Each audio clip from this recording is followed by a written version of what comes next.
comment changer notre planète. Ces inventeurs ont fait de vous l'homme que vous êtes. Ils ont tout imaginé, tout trouvé, démontré. La lune qui gravite et la pomme qui tombe déconfite.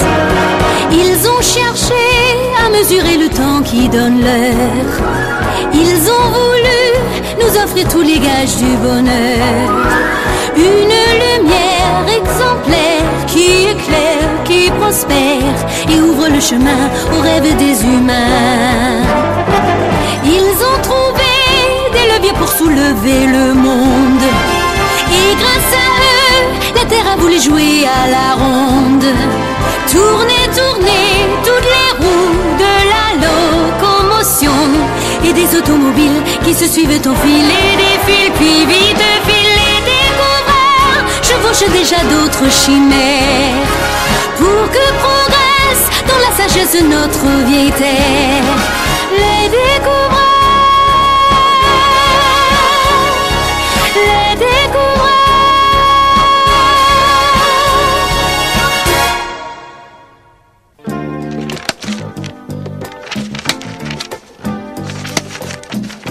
Voyons, Maroc, capitale, Rabat, Chine, Pékin, Capitale du Brésil? c'est Brasilia. Je le savais. Quelle bourrasque, tiens. Mais c'est une map monde, oh, quelle bonne idée. Eh bien, je voulais justement vous parler de notre monde il y a quelques centaines d'années.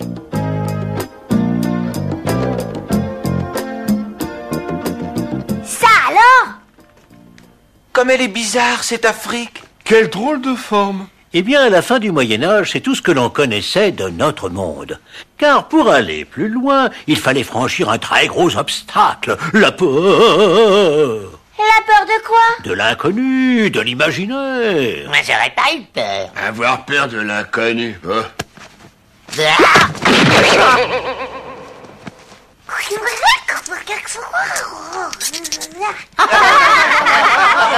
À l'époque, on avait peur d'autre chose que d'une petite souris. Il y a un bateau qui part pour l'Afrique.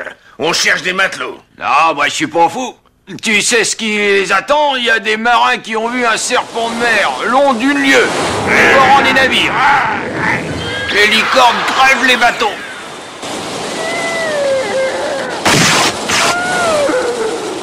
Le soleil est si bas que la mer bout et que la peau des hommes brûle et noircit. Plus loin, la mer se précipite dans un gouffre. Et de l'autre côté, les hommes marchent la tête en bas. Tu ne reviendras jamais. Ah, voilà le Portugal, un tout petit pays d'1 million d'habitants à peine. Et c'est ici qu'un prince, Henri le Navigateur, va organiser la découverte du monde.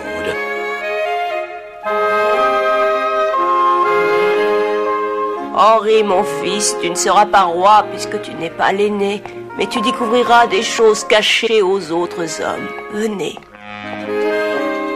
Que cette épée de chevalier te serve fidèlement. Vois-tu, mon fils, voici 30 ans, avec l'aide de Dieu, j'ai pu vaincre la Castille.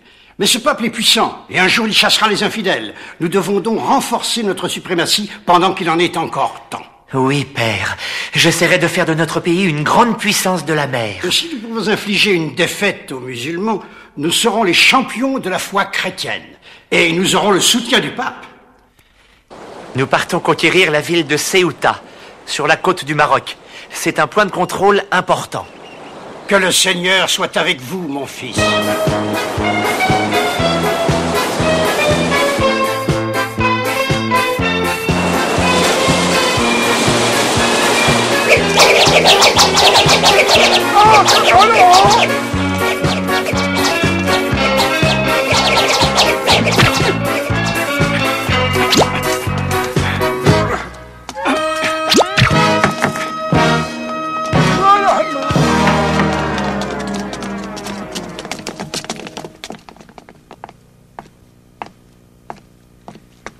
Du blé.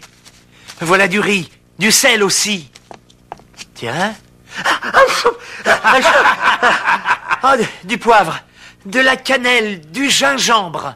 Oui, seigneur, du gingembre et aussi de l'excellente cannelle bien parfumée, du poivre frais et en grains. Mais dis-moi, ce sont là des produits d'Orient. D'où les tiens-tu? Au Portugal, ils valent leur pesant d'or. Des rives du fleuve Sénégal, seigneur. Il y a aussi de l'or là-bas. Tous les 3 mois, une caravane part, traverse les montagnes, le désert, puis s'arrête sur la rive du fleuve. Là, on fait du commerce muet. Du commerce muet? Oui. Nous emportons du sel, des bijoux en corail, des tissus, des couteaux.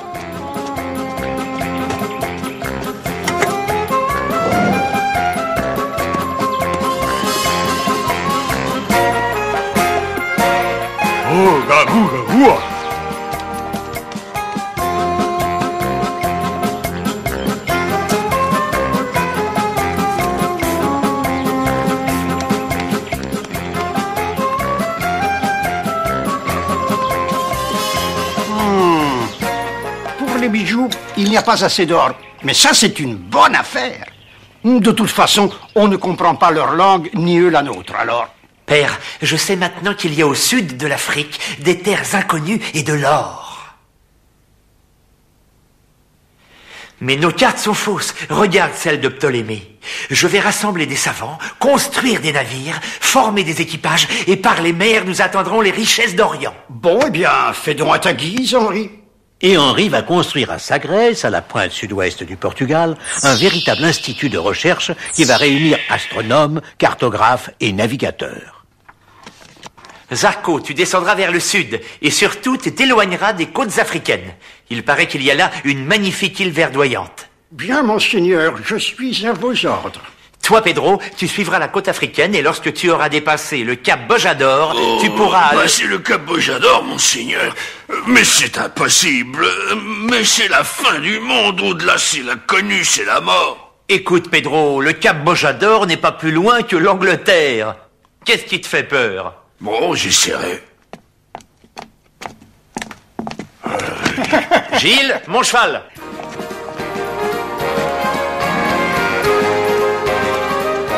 Nous allons à l'arsenal, Gilles.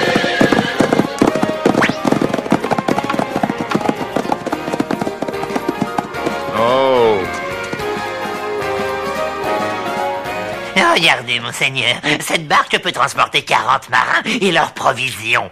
La grande voile carrée se gonfle au vent arrière. C'est idéal pour les longues expéditions. La voile carrée est bonne pour suivre le vent, mais ma voile triangulaire permet de naviguer contre le vent, et en plus il y a 2 voiles. Mets ton gouvernail de côté, déséquilibre le bateau. S'il y a un coup de vent, ton mât risque de casser. Oh. Ton bateau penche, une petite bourrasque, et alors hop, il chavire. Et un bon coup de tabac, qu'est-ce qu'il fait ton bateau sur un coup de tabac, hein? Oh. Et toi, t'as vu ce qu'il lui fait le coup de tabac à ton bateau et toi? Ton mât unique, tiens, où est-ce que j'en fais de ton mât unique, moi?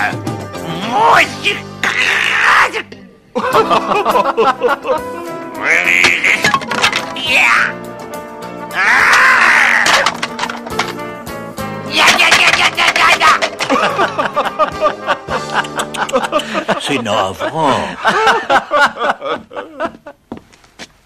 Quel gâchis. Pourtant, ce n'est pas si compliqué que cela. Qui es-tu? Hein? Oh, un vieux marinier qui a navigué sur bien des mers et bien des fleuves. Et que nous proposes-tu? Eh bien, ce que je propose, c'est d'associer les avantages des deux. Et comment cela?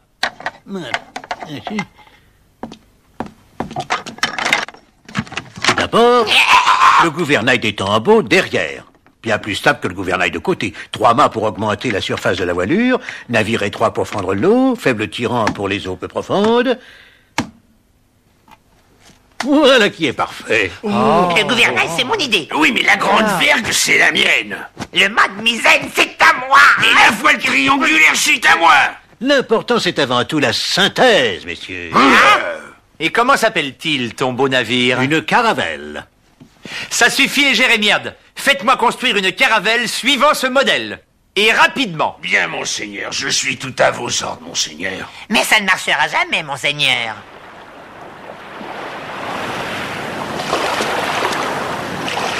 Allez! Elle est bien trop petite. Elle n'a pas assez de tirando. Elle va se renverser. Allez,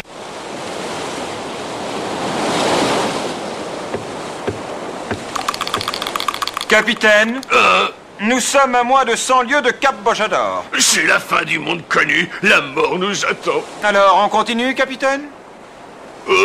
Non, tu vois bien, le vent tourne et la mer, elle est trop grosse. La mer est calme, capitaine. C'est moi qui commande ici. Et moi je dis qu'elle est grosse. Alors virez de bord, nous rentrons au Portugal.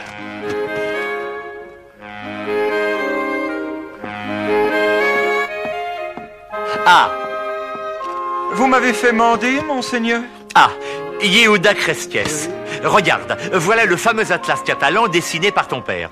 Et dis-moi, pourquoi des gens aussi éminents que vous ont-ils quitté l'Espagne? Nous avons été chassés d'Espagne, monseigneur. Tous les Juifs ont été chassés d'Espagne. Oui, c'est vrai.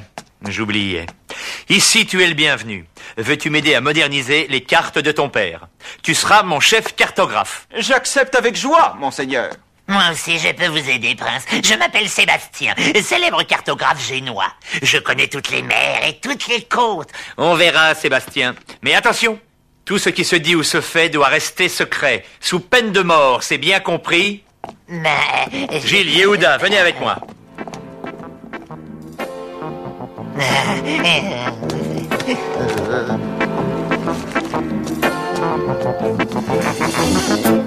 C'est pourquoi il nous faut un maximum d'informations et d'observations très très précises. Il nous faut noter l'emplacement de chaque village, de chaque colline, de chaque arbre. Chaque détail devrait aider nos navigateurs.